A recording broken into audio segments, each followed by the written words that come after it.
नमस्कार। तो आज हम एक ऐसे भजन की परतों को खोलने जा रहे हैं जो भगवान और भक्त के रिश्ते को ना एक बिल्कुल ही अलग नजरिए से दिखाता है। ये भक्ति से ज्यादा दोस्ती की कहानी है और वो भी सीधे भगवान शिव से। चलिए इस अनोखे सफर पर चलते हैं। अच्छा, एक बात सोचिए जरा। अगर आपको कभी किसी भगवान के सामने खुद को इंट्रोड्यूस करना पड़े तो कोई क्या कहेगा? कौन है, क्यों आए हैं? सवाल थोड़ा अजीब है ना? लेकिन आज हम जिस भजन को समझने वाले हैं उसकी पूरी कहानी इसी एक सवाल में छिपी है। और यहीं पर ये भजन अपनी सबसे अनोखी और कह सकते हैं सबसे साहसी बात सामने रखता है। गाने वाला कोई पूजा या आरती नहीं कर रहा, वो तो एक सीधा पर्सनल कनेक्शन बना रहा है। ये सिर्फ एक इंट्रोडक्शन नहीं है, ये एक दावा है। एक तरह से कहा जा रहा है, मैं कोई अजनबी नहीं हूँ, मैं तो आपके परिवार को जानता हूँ। तो चलिए पहले हिस्से में ये देखते हैं कि ये अनोखी दोस्ती की नींव कैसे रखी जाती है। ये सिर्फ भक्ति नहीं है, ये एक पर्सनल रिश्ता बनाने की कोशिश है। देखिए, यहाँ पहुँचने का रास्ता सीधा नहीं है। जो भक्त है वो भगवान तक पहुँचने के लिए एक फैमिली कनेक्शन का इस्तेमाल कर रहा है, बिल्कुल वैसे ही जैसे कोई किसी बड़े अफसर से मिलने के लिए उनके बेटे की दोस्ती का हवाला दे। ये अप्रोच बहुत ही मानवीय है, बहुत रिलेटेबल है। अब आता है मजेदार हिस्सा। भजन में शिव जी का वर्णन कैसे किया जाता है। और सबसे दिलचस्प बात यह है कि सारी जानकारी ऐसे दी जा रही है जैसे जैसे किसी दोस्त से यानी गणपति से पता चली हो। हर डिस्क्रिप्शन के बाद इस एक लाइन पर जोर दिया जाता है, मुझे ऐसा गणपति कहता है।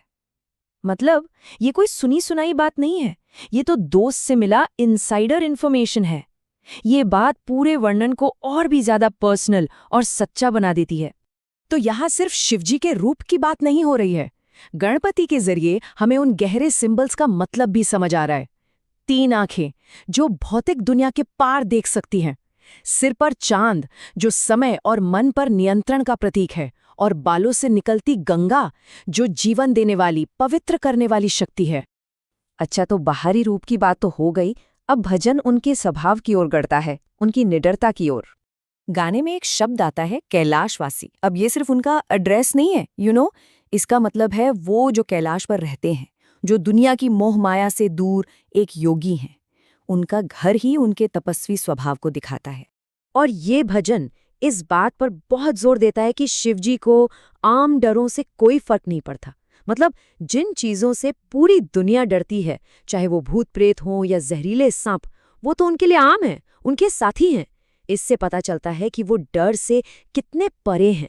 और फिर से देखिए गणपति का जिक्र, और इस बार तो और भी प्यार से गन्नू। और फिर मेरे पापा, ये मेरे पापा वाला जो भाव है ना, ये पूरे कन्वर्सेशन को कितना पर्सनल, कितना अपना सा बना देता है, जैसे कोई बच्चा बड़े गर्व से अपने पिता के बारे में बता रहा हो।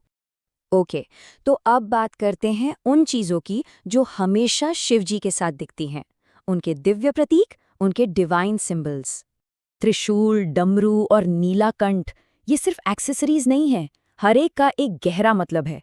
त्रिशूल मतलब क्रिएशन, प्रिजर्वेशन, डिस्ट्रक्शन, तीनों पर कंट्रोल।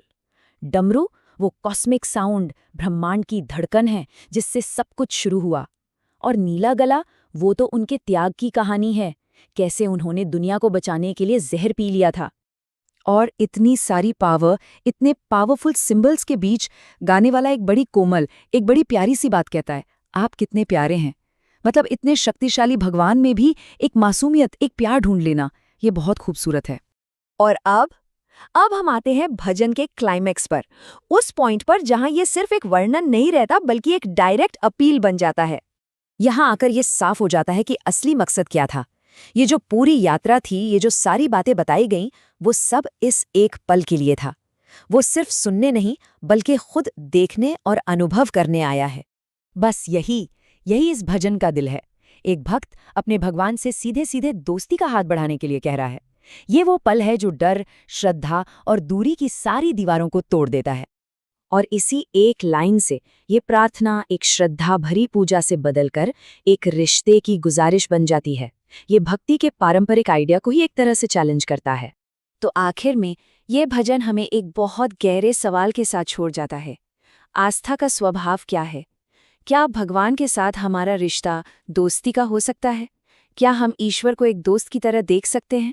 भजन तो इसका एक बहुत ही खूबसूरत जवाब देता है और हमें भी इस बारे में सोचने पर मजबूर कर देता है।